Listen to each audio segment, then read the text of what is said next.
Hello guys, Sasha here, and today I'm doing another Amphibia episode review, guys, of Bessie and MicroAngelo and the Third Temple.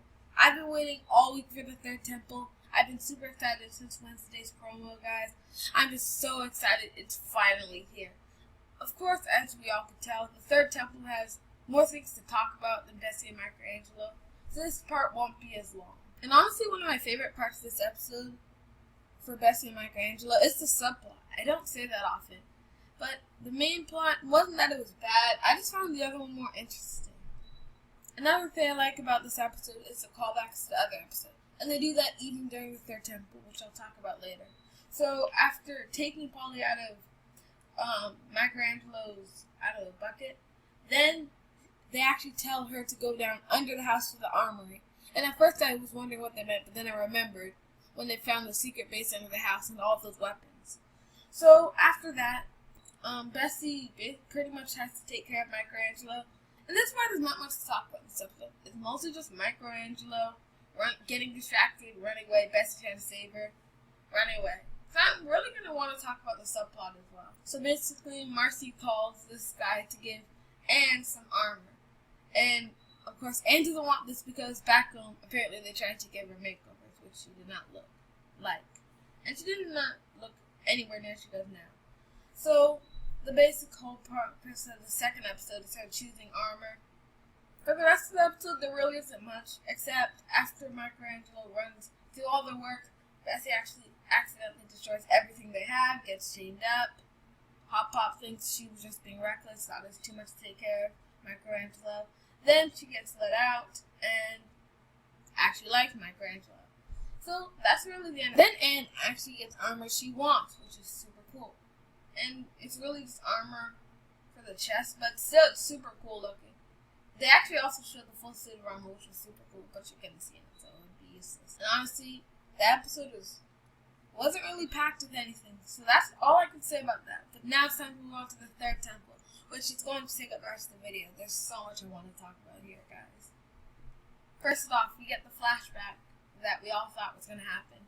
Yep, they were getting bullied, and yes, Sasha did save them.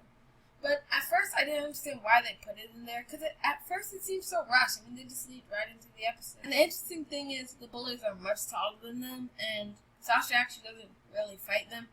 She just keeps kicking at them, missing, and then trying to get back up. And soon they're just weirded out by it and leave. So now we're in present day, and what I really liked is that they brought Frobo along. I mean, they haven't done that in any other temple, so I found that really cool. Also, another thing they call back to this episode is that the frogs are cold-blooded. And I found it really interesting, like how in the winter episode, when there was instant hibernation, everybody instantly froze because they were cold-blooded. In this episode, they basically get too dehydrated. And you'll see them. So yeah, they look like this, because they're completely dehydrated in this temple. What I really liked about this temple is it shows the difference. Whereas in the Wit Temple, there was always a twist to whatever I say, the Heart Temple twist. In the Strength Temple, mostly everything was straightforward. I mean, it was just strength. Until really the last one. So they have to cross this lava pit by hitting these amphibian monsters who are in the lava. But then guess who comes, slashes one in half, and basically guides them to the next side. Yep, it's Sasha, and I never trusted her from the beginning. And when they meet Sasha again, she seems like a different person. I like how they set this up as well. Marcy, of course, is super happy to see Sasha since that's her other friend. While Anne and the Planters, of course, really don't want anything to do with her. And don't trust her. And then comes in also dehydrated Grind, which I found funny for this episode. So basically she says, oh, I'm sorry for everything that happened to Tower, that was my fault. So then they still don't trust her as they go into the second challenge, which is just as straightforward. It's just what lifts this weight. And I find it really funny how straightforward it is, guys. Whereas they had to think on their feet, this is just lifts the weight. Yay. So the interesting thing about this final challenge, the giant stone golem or whatever, I never actually knew how I was going to fight them. So basically, the reason so many stuff crack, like when she opens her sword in the promo, is because he increases the gravity to the point where you can barely get off the floor. And then he starts rolling boulders at them while they're stuck on the ground. And Sasha actually saves Marcy, who doesn't get back up after this. So then Sasha's basically talking about how, okay, yeah, I'm sorry for everything. I know I manipulated you your whole life. Yeah, I'm sorry for that. Amphibia. Basically, because of the gravity, she throws a bunch of her gear off, but ends up landing and making these giant cracks, which is so awesome. So she does end up slicing it in half.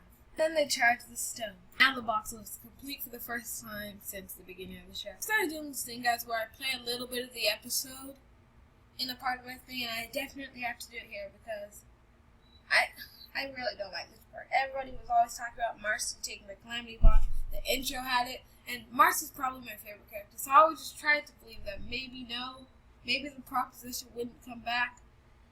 But it probably did based on this. We're all laughing about how it's started they can go home.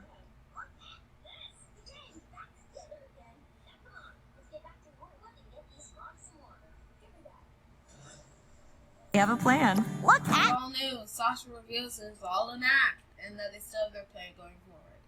And the reason I'm not surprised by this is I even made a theory on it. In the last episode, you can of course see Anne really angry at Sasha, and you'd wonder why. But it makes sense because you think that she would take the gem or something. No, she's probably just going to keep the siege on Utopia. And then I feel like Marcy may also betray Anne, which may not put Anne in the right place. And finally, now I'm questioning what next week's episode is going to be about. Because for the dinner, they said to sit down with adversaries, and right now they don't see these two as enemies. So I'm wondering who they're actually going to sit down with. And that's really the end of this episode, guys. I'm definitely going to be looking around. Because at the end of the promo, they did give us more letters to a new code. I don't know if it's going to be a new code, or if it's just for the specific episode. And I probably don't want to have to look all around the episode. So that really is going to end this, guys. I'm really excited to see where this goes. We're 2 weeks away from the season finale, which still has no description. They just need to give us a description, something to go off of. And that's going to end it, guys. I hope you enjoyed. Have a nice day.